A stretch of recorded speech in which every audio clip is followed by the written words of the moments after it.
Teleimpacto, lo que necesitas saber.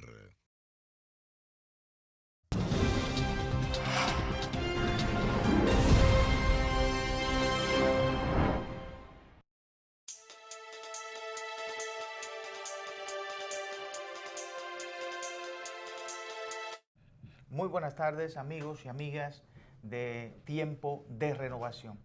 Tiempo de Renovación llega a ustedes de lunes a viernes de 5 a 6 de la tarde por su canal Teleimpacto. Hoy tenemos un programa muy especial con todo el contenido de un nuevo año 2019. Además es viernes. Mucha gente dice que ya hoy, después de lo que ha pasado en diciembre, el cuerpo ya no lo sabe, que hoy es viernes, porque se han cansado ya de bailar y esto. Ojalá que también se haya reflexionado sobre el nacimiento de Jesús, que es una fecha tan extraordinaria, y es por eso. Hoy tenemos con nosotros, del lado derecho, a Olivier Jiminián. Hola Víctor, buenas tardes. Ella forma parte de este equipo. Gracias. Y también forma parte de este equipo Giovanni Báez, que va a estar con nosotros y nos va a tratar distintos temas del acontecer nacional e internacional, sabiendo que la vinculación entre lo nacional y lo internacional es cada vez más estrecha, que hay que conocer lo internacional para saber tomar políticas públicas de relevancia a nivel nacional, porque tienen una vinculación muy estrecha. Entramos inmediatamente conversando de un tema que es muy tibio o muy caliente, ¿qué le llaman? Muy caliente, muy porque recién salido del horno también. Acaba de salir, muy primicia. Acaba de salir, y es que se ha reunido el Grupo de Lima, que es un grupo de países, un conjunto de países, son 14 en total, que se agruparon para tratar el tema de la crisis de Venezuela. En tanto no se pudo dirimir ni resolver en el marco de la Organización de los Estados Americanos en su Consejo Permanente, y ellos decidieron reunirse en Lima y crear lo que se denomina el Grupo de Lima, y esto responde a el nombre del Grupo de Lima, a que en Lima fue en el año 2001, que coincidió con la situación de las Torres Gemelas en Estados Unidos. Estaban reunidos los países que conforman la Organización de los Estados Americanos, y allí se aprobó la Carta Democrática de Lima, que en lo esencial es la defensa del sistema democrático interamericano. En ese sentido, queremos conocer qué piensa nuestro experto, analista, especialista en relaciones internacionales, Giovanni Báez, sobre esta decisión que acaba de tomar el Grupo de Lima de no reconocer la toma de posesión del presidente Nicolás Maduro el próximo 10 de enero, y qué implicaciones puede esto tener para el continente nuestro, el continente latinoamericano esencialmente. Bueno, muchas gracias por la invitación, y primero desearles lo mejor en este 2019. Que recíproco, sea profesor. Un año de nuevos inicios, de ciclos cerrados y ciclos iniciados que den paso a un desarrollo profesional, pero también profesional. Obviamente la respuesta a esto, primeramente tengo que decir que es un poquito en shock, ¿no?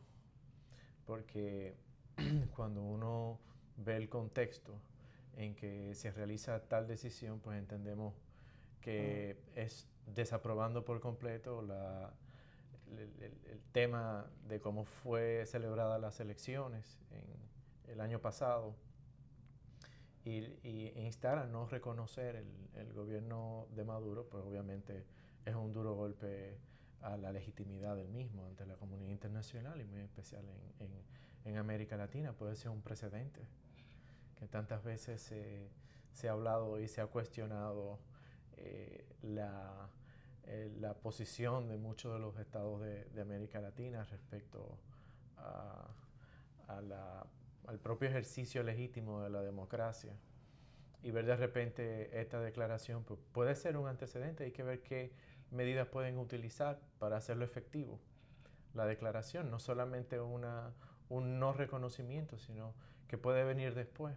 Si se queda así en la retórica o sencillamente se instarán medidas que se contemplan en la misma Carta de Naciones Unidas, como sería el caso de algún tipo de embargo, algún tipo de medidas económicas o sanciones, como se llamaría en su contexto más específico, ¿no? Algún tipo de sanción, pero sin duda es un paso que deja entender de que la política, sobre todo en los países más poderosos que lo conforman, como es el caso de Argentina y Brasil, no están de acuerdo, están decididos a tomar una medida.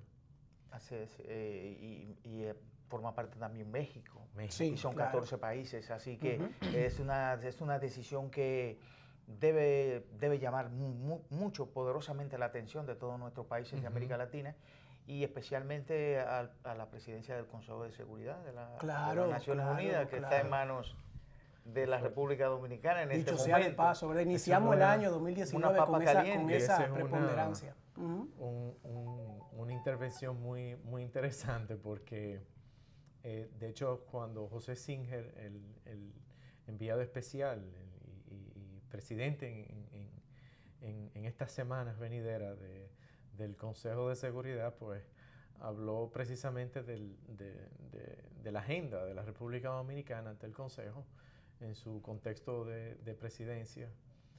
Y en la rueda de prensa le preguntaron si República Dominicana iba a tener algún tipo de acción respecto a la crisis en Venezuela, dado a los antecedentes históricos y aquellos antecedentes de negociaciones que se han hecho recientemente.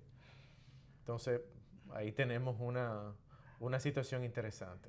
Sí, es un momento incluso clave, porque también hay que observar lo que ha dicho el nuevo presidente de Brasil, sí, claro. Bolsonaro, quien ha planteado que incluso está abierto a que los Estados Unidos instalen bases militares en Brasil, y ha planteado que cerraría la frontera con Venezuela, y ha planteado, lo deja veladamente, la posibilidad de que en Venezuela incluso se pueda haber una intervención de carácter militar. Una especie de ojo bonito a Trump, ¿verdad? A la administración Trump en Estados Unidos. ¿Qué cambia con Bolsonaro en América Latina? Bueno. Bolsonaro es como he dicho en otras ocasiones, no podemos verlo como una tendencia única. Va a ser parte de una tendencia de reacciones en América ¿Usted Latina. entiende que es una ola? ¿Usted entiende que es una ola que se podrá repetir en otros países? Una también? ola como una moda no, pero sí una respuesta a propuestas que ya no han funcionado. Correcto. En una época en que vemos crisis como la de Venezuela, ese descalabro institucional, económico, esa gran crisis socioeconómica, que no podemos llamarlo crisis nada más, sería un término corto a una tragedia. Claro, es un conjunto. Un conjunto. Obviamente la presión migratoria, y vemos el caso extraordinario de Colombia en cuanto a la recepción de los migrantes. No es una presión única, vemos Estados Unidos, vemos México, vemos la misma República Dominicana, vemos otros países inclusive en el Cono Sur que han tenido una presión añadida en el contexto de la migración. No bajo ningún concepto uno estaría despreciando el pueblo venezolano, a lo contrario, es un pueblo extraordinario que se ha visto en una situación también, diría, muy penosa, una tragedia. Entonces estaríamos nosotros hablando de que esa ola de cerrar frontera en el caso de Brasil, o esa propuesta política, es política y sí, corresponde política. a un discurso. Claro. Pero no es la voluntad general de América Latina ni América del Sur, salvo algún tipo ya de de algún acontecimiento extraordinario, que dudo que suceda algún tipo de atentado a la seguridad nacional. ¿Se entiende que no será apoyado entonces? Porque no es la línea de los demás países de la región. Hasta ahora no. Así es. Con un vecino tan influyente como es el caso de Colombia, que ha tenido una política completamente opuesta a la que propone Bolsonaro. Ha sido un tema que mucho tiene que ver el tema histórico también, sobre todo cuando vemos que primero eran parte de la Gran Colombia y luego cuando vemos nosotros que en época de crisis igual los venezolanos abrieron las puertas a los colombianos. Entonces es algo recíproco, hay un vínculo, un imaginario que es indiscutible, que los une. Profesor, para no perder el hilo de la idea ahorita cuando hablamos de la ONU y de que nosotros vamos a estar temporalmente presidiendo el Consejo de Seguridad, muchos expertos actualmente en política y en seguridad y en temas de relaciones interiores y exteriores con Haití, nuestro vecino, están proponiendo de que nosotros deberíamos como país aprovechar esta oportunidad de que vamos a estar presidiendo el Consejo de Seguridad para meter el tema haitiano. ¿Qué usted piensa? ¿Usted cree que eso puede ser, eso no puede convenir? Porque yo entiendo que no. Yo entiendo que el contexto por el tema, un tema tan sensible que sabemos que ha tenido tanto últimamente problemas cuando lo hemos tocado, esos expertos llaman a que sí, a que se introduzca ese tema y que con esa preponderancia que tenemos ahora en el Consejo podemos lograr más de lo que se ha logrado. ¿Qué usted piensa? Ayer se tocaron dos conceptos que me llamó mucho la atención. Se habló de cooperación y se habló de oír las partes. Me llamó mucho el término de oír las partes y el término de cooperación.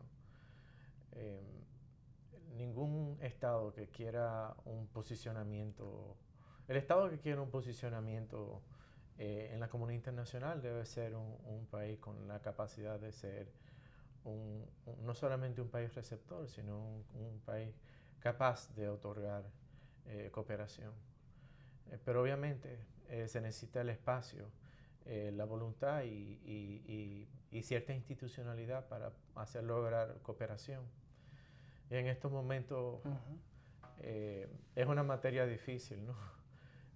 Y cuando me refiero a que es difícil, no me refiero a una falta de voluntad, sino que la inestabilidad en que se encuentra el Estado haitiano dificulta.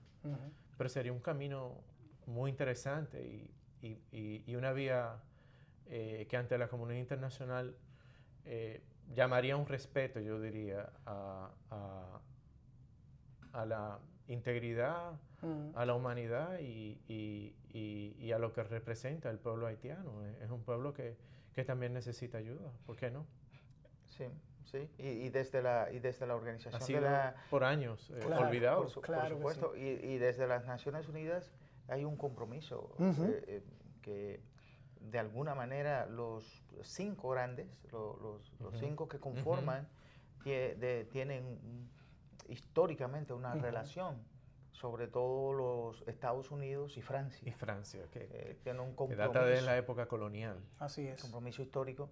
Y pienso que desde el Consejo de Seguridad pudiera de alguna manera tratarse el tema, aunque sea de manera informal, ahora con esta posibilidad que tiene República Dominicana de integrar este organismo. Esta participación. Y entonces que exista una opción, una fórmula que permita cooperar, como usted dice, como usted bien dice, y quienes pueden cooperar son los protagonistas, los que tienen mayor peso político, ¿no? Mayor peso económico. Y me atrevo a hacer un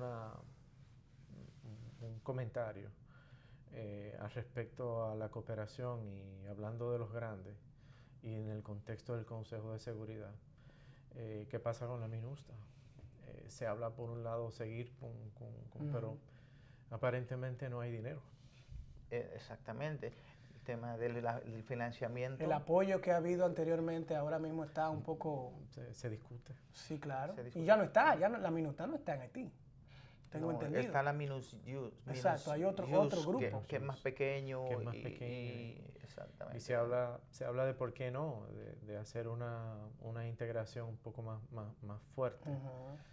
pero el tema es complejo porque no hay dinero.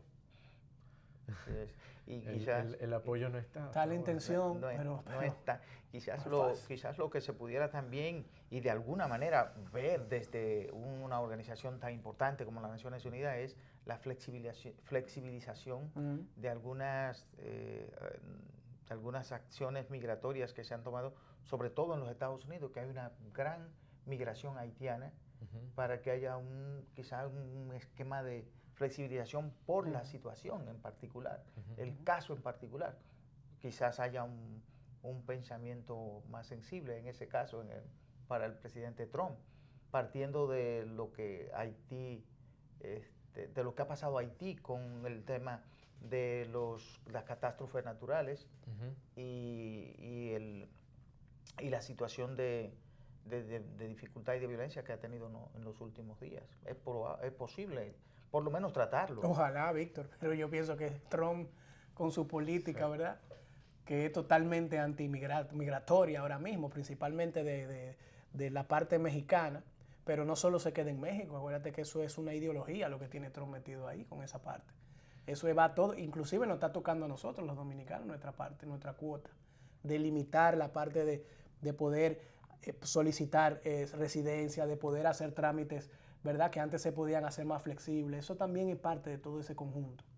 Es un tema de cuota, pero también hay una amnistía, hay una tolerancia en una política migratoria que sea consecuente. Eso tendríamos que ver. Y es posible que se dé. Una cuota, que se amplíe una cuota. Que se amplíe, sí, porque ellos tienen una cuota específica que pudieran... Y más con el tema de la sensibilidad. Hay que ver cómo se van desarrollando la situación con el Estado haitiano y su inestabilidad, pero hasta ahora, hasta donde se ha visto, las aguas han bajado. Han bajado, sí, Sí, que sí, eso lo iba también a tema, preguntar. sí. ¿Qué se conoce de la situación de Haití luego de las revueltas que hubo en estos días por el caso de Petrocaribe? Ha bajado. La tensión se mantiene, pero que mucha gente denominaba barricada o que el presidente no era más efectivo durante esos días ya ha bajado, se ha llegado a cierto consenso y no se ha dado ese descalabre a nivel ministerial como se estaba exigiendo de que dirimieran ciertos ministros, pues eso se mantiene la estabilidad y eso es sumamente importante. Y qué bueno que sea así, claro, sí. que no haya llegado a otro punto. Naturalmente que para la República Dominicana, profesor Giovanni, estar en el Consejo de Seguridad de las Naciones Unidas es como estar también en el ojo del huracán, porque se mueven intereses muy importantes. Hay unos temas que de alguna manera saldrán en el Consejo de Seguridad. En el Medio Oriente, si se puede decir así, Medio Oriente, o en la zona del mar, de la zona árabe, y la América Latina, tenemos también a Nicaragua, que probablemente también sea un tema que se pudiera tratar, Sí. pero en sentido general, ¿cuáles serían esos temas que pudieran ser tratados a nivel del Consejo de Seguridad de las Naciones Unidas y que la República Dominicana pudiera verse en una situación en la que su voto pueda ser pedido tanto de un lado como del otro? ¿Y cuál sería ese juego de negociación que tendría la República Dominicana? Cuando digo de un lado, no digo de un lado y digo del otro, me refiero a los dos extremos. Claro. A las potencias. Adelantarse a un escenario que es potable. Es muy posible. Sería un juego teórico, hipotético, interesante. pero tengo miedo de que si hablamos del tema no nos quedamos ahí en el programa. Pero sí se puede decir que sí, obviamente el tema República Dominicana ahora mismo, es lo que he dicho, se encuentra en un momento ante la comunidad internacional que por primera vez tiene Único. un poder de apalancamiento que nunca había tenido. Exacto, ese es el valor de estar ahí. Y es extraordinario. Es un momento en que la República Dominicana deja su política reactiva y se convierte en un actor en la realpolitik. Entra, ya a la entramos mesa. a una mayoría de edad en la política, sobre todo en ese juego de lo que son aquellos intereses reales entre las potencias. Es un momento interesante, de grandes oportunidades, pero sin duda es el nombre del juego. Con la reducción de los precios del petróleo, profesor, ¿pudiéramos estar pensando en la posibilidad de que baje los niveles de conflictividad a nivel de Medio Oriente o que suban los niveles de conflictividad? Los precios de los hidrocarburos tienen un impacto notable con las dinámicas. Lo vimos, por ejemplo, en el caso de Venezuela. De repente vimos una política exterior y una política económica que se basaba, como lo vivimos nosotros, en el contexto de Petrocaribe, que fue un gran comodín, un alférez extraordinario en la geopolítica de Venezuela. Y Venezuela, nosotros no éramos el único caso. Desarrolló toda una política exterior basada en los hidrocarburos. Y cuando se dio el desplome en el 2014 de los hidrocarburos, la economía venezolana se descalabra literalmente, no hay otra manera de decirlo. Entra de una crisis a un descalabro, a una situación, y vuelvo y digo, de tragedia. Por su alta dependencia. Por su alta dependencia en los precios altos del petróleo. Y no desarrollar otros sectores para compensar en caso de... En Medio Oriente es un tema. Vemos, por ejemplo, en el caso de Irán, cómo Irán tiene que ir buscando nuevos socios y busca en el contexto de China, asociarse con China, acercarse a Rusia, porque buscan mercados alternativos. Si vemos la crisis del 2011 respecto al famoso caso del Estrecho de Hormuz, que es donde pasa el grueso de la exportación de los hidrocarburos en el mundo, pues entonces hubo una ruta comercial por excelencia. Vemos que hay toda una flota marítima de parte de Estados Unidos defendiendo ese estrecho, ese diminuto espacio en la tierra.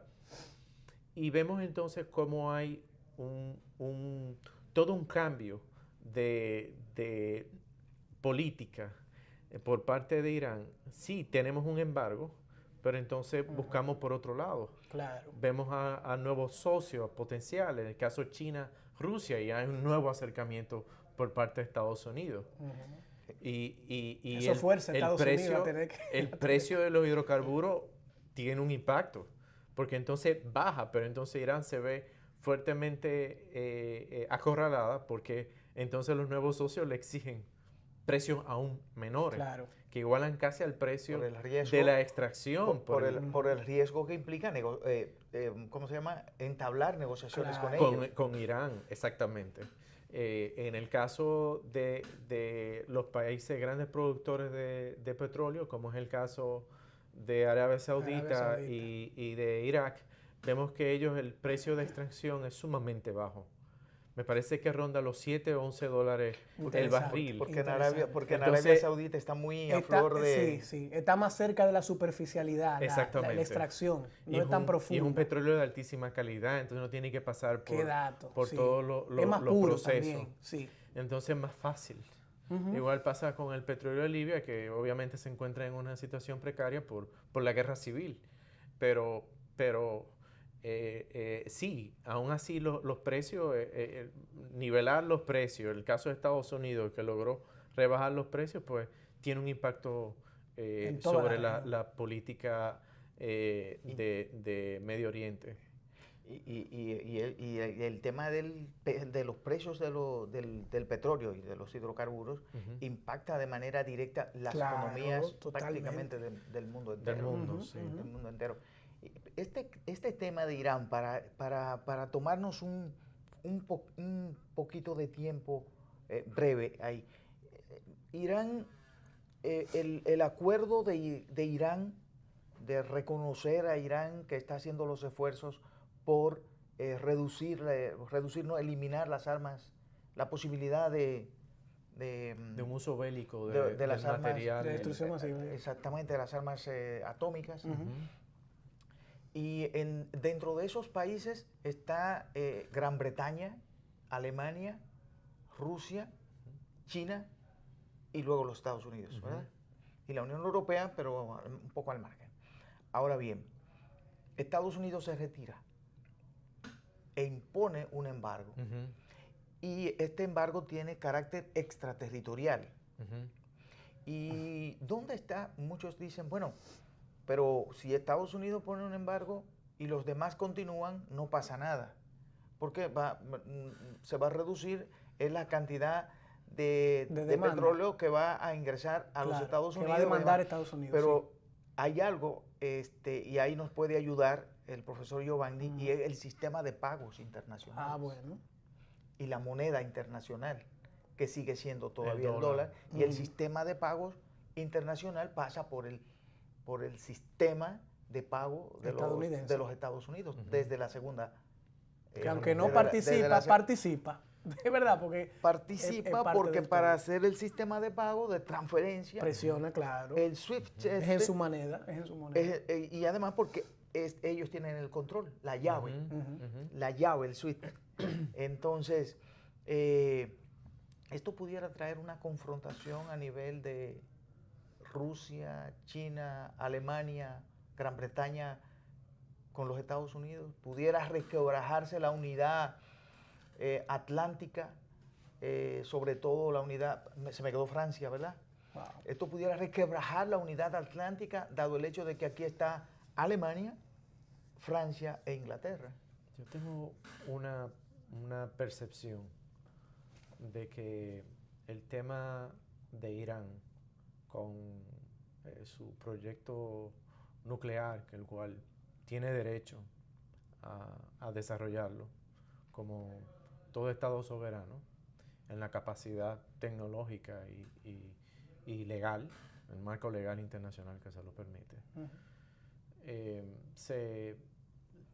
tema económico y el tema de la exportación de los hidrocarburos de Irán, que obviamente el primer renglón económico, pero por mucho. Estaríamos hablando que tiene no un impacto tanto con lo que se exporta hacia Estados Unidos en el contexto de hidrocarburos ahora mismo. Hay un mercado alternativo, como habíamos mencionado, Japón, Corea, las Coreas, el caso de Rusia, el caso también de China, que obviamente China y Rusia son dos socios que siempre van a exigir de una manera muy agresiva mejores precios, encuentran una alternativa hacia el mercado.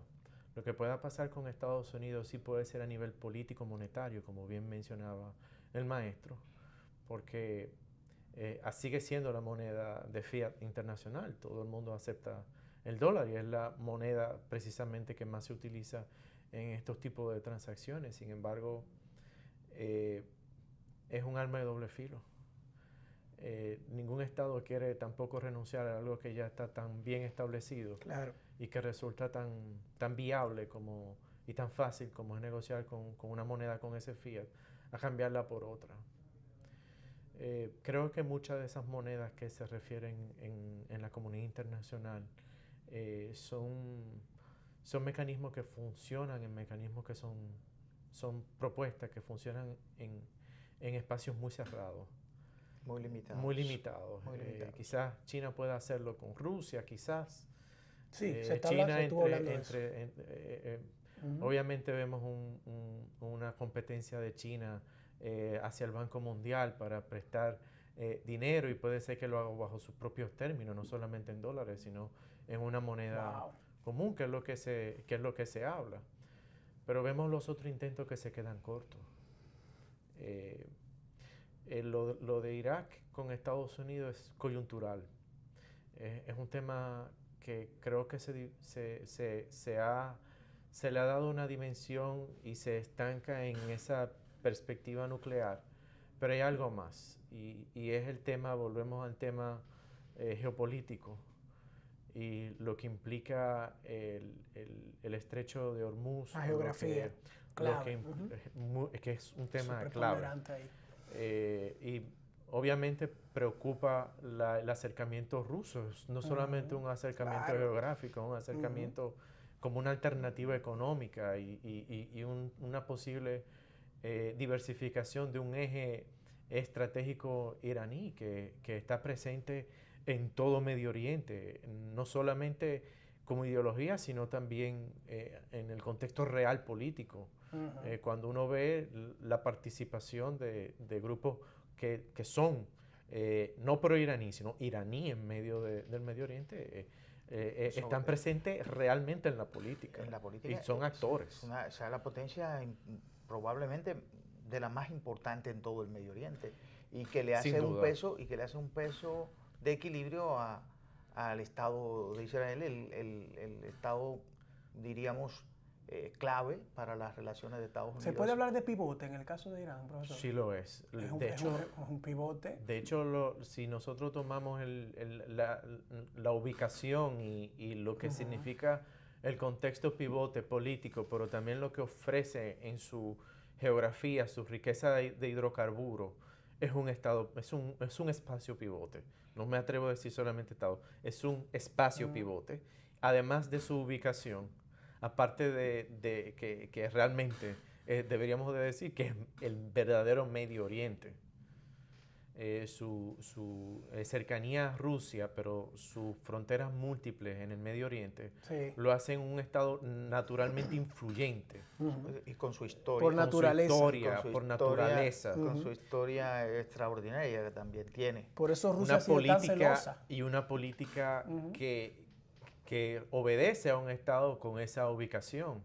Entonces, aparte de esa política interna, o en esa política exterior, también vemos un estado que es un contrapeso en el Medio Oriente. Decía Brzezinski que hay dos países que son pivotes realmente en el Medio Oriente. Turquía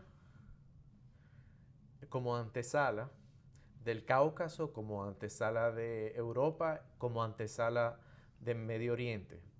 De hecho, es el espacio tapón real en la política de contención y todavía tiene un real accionar en esa política. Todavía hay una presencia estadounidense en Turquía. Todavía existe una necesidad de Estados Unidos mantener una relación con Turquía porque es la muralla natural a la expansión rusa en el Cáucaso y hacia el mar Mediterráneo. Pero también está Irán, que puede detener cualquier vocación política Rusia en el Medio Oriente. Es un estado son dos estados sumamente importantes. Sin duda Irán es un estado pivote. Son clave. Y lo más interesante es que vemos cómo se ha cementado una presencia en el contexto de los parlamentos y los congresos en los estados árabes. Y ha sucedido literalmente en las narices de Occidente. Por supuesto. Ellos han aplicado una política, literalmente una política de contención en Oriente Medio, muy efectiva. Son los dos países con mayor impacto. Claro, vemos también Arabia Saudita, los Emiratos, que últimamente se perfilan como actores, y muy especial vemos lo que está sucediendo en la guerra civil en Yemen y las participaciones, alegadas participaciones de estos estados en ese conflicto. Estas son conversaciones demasiado interesantes Pero muy fuerte. y de mucha relevancia porque el contexto internacional, como lo hemos mencionado más de una vez, tiene una influencia en el contexto local. Vamos a ir a una breve pausa y continuamos con ustedes en unos minutos con Tiempo de Renovación.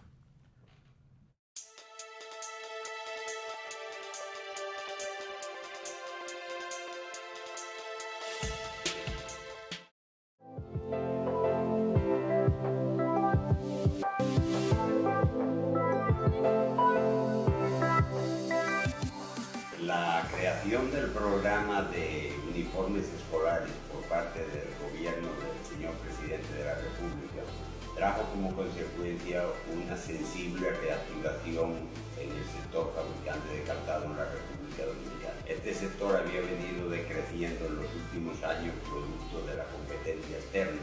Desde este momento que tuvimos la oportunidad de acceder a las compras del Estado, eso nos ayudó a mejorar la calidad de lo que nosotros fabricamos para el comercio local, no solamente para el INAVIE, porque al aumentar el volumen de producción de nuestras empresas nos permitió adquirir maquinarias nuevas, hacer instalaciones nuevas, aumentar nuestras instalaciones físicas y también contratar empleados con más capacidad y mejor entrenados.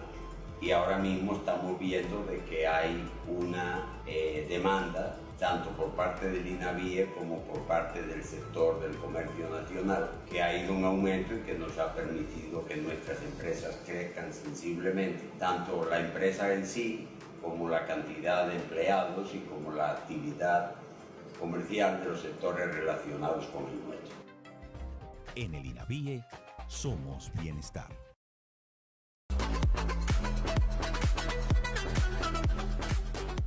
Jennifer Quiroz, encargada del programa Salud Bucal de INAVIE.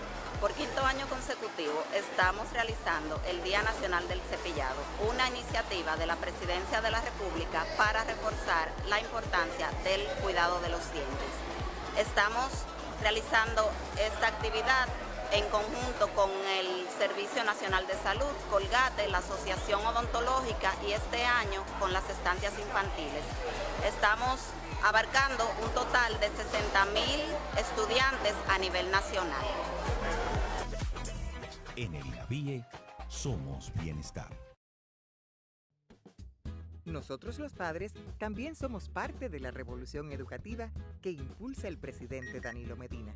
Debemos contribuir al éxito de República Digital Educación, motivando a que nuestros hijos cuiden sus equipos en la escuela y en el hogar. Con la oportunidad de que en familia podamos aprender juntos, realizando con ellos las tareas asignadas. Esto es un esfuerzo en conjunto que debemos hacer para lograr que nuestros hijos sean estudiantes capaces de buscar soluciones a situaciones de la vida diaria y transformarlas en éxitos. Hoy dejamos atrás la escuela de lápiz y papel y entramos a una nueva escuela de computadoras y contenidos digitales. Esta es la era de la República Digital. Ministerio de Educación.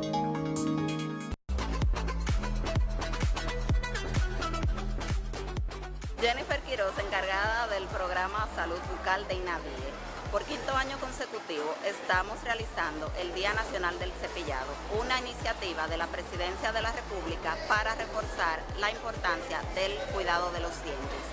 Estamos realizando esta actividad en conjunto con el Servicio Nacional de Salud, Colgate, la Asociación Odontológica y este año con las estancias infantiles. Estamos abarcando un total de 60.000 estudiantes a nivel nacional. En el INAVIE somos bienestar. Nosotros los padres también somos parte de la revolución educativa que impulsa el presidente Danilo Medina. Debemos contribuir al éxito de República Digital Educación, motivando a que nuestros hijos cuiden sus equipos en la escuela y en el hogar. Con la oportunidad de que en familia podamos aprender juntos, realizando con ellos las tareas asignadas. Esto es un esfuerzo en conjunto que debemos hacer para lograr que nuestros hijos sean estudiantes capaces de buscar soluciones a situaciones de la vida diaria y transformarlas en éxitos. Hoy dejamos atrás la escuela de lápiz y papel y entramos a una nueva escuela de computadoras y contenidos digitales. Esta es la era de la República Digital. Ministerio de Educación.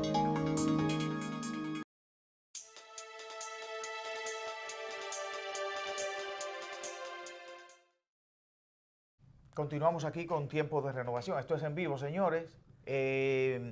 Y no hemos tocado casi nada local.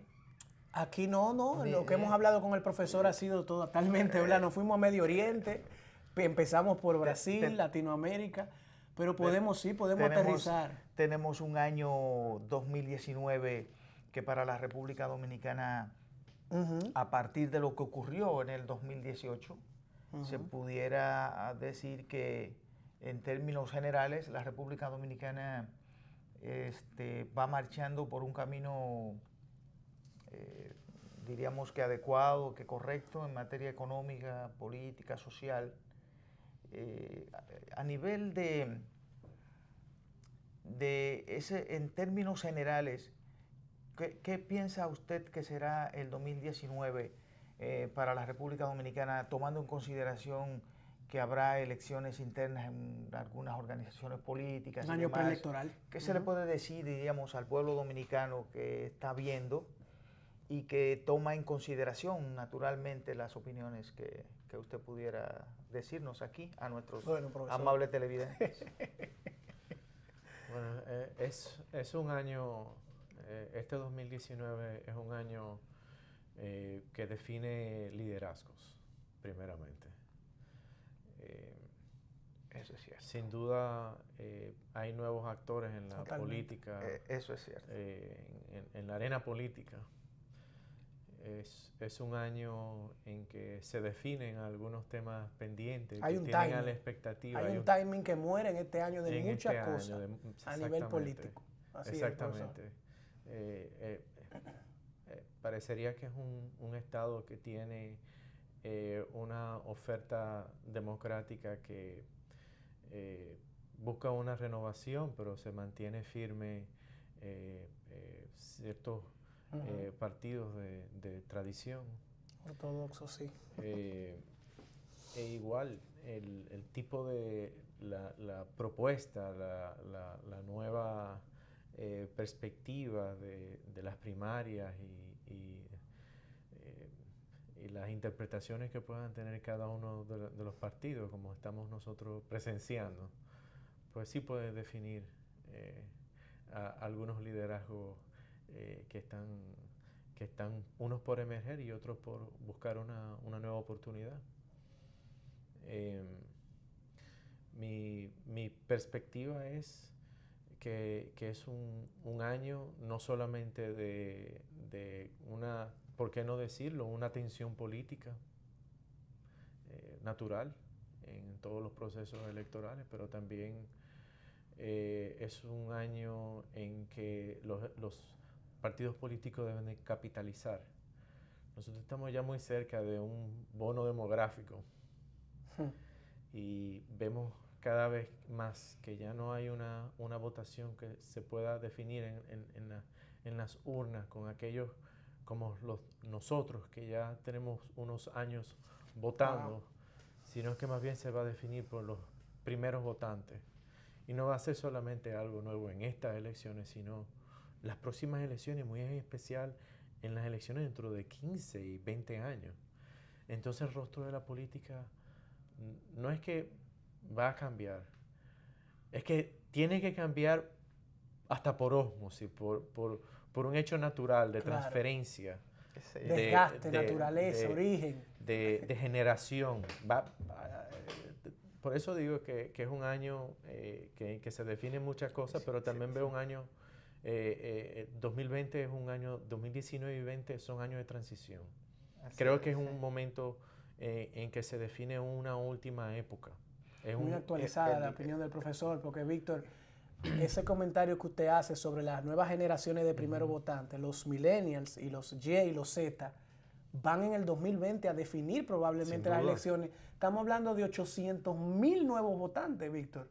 solamente con los nuevos bachilleres que están en tercero y cuarto ahora mismo. ¿Tú te imaginas? Y eso puede Cualquier cambiar. candidato que le llegue y convenza Pero solamente a ese público gana cualquier candidatura Yo que diría se lance. como el estado de las cosas al momento, como se percibe, puede haber una transición de partidos tradicionales a partidos no tradicionales. Pudiera ser.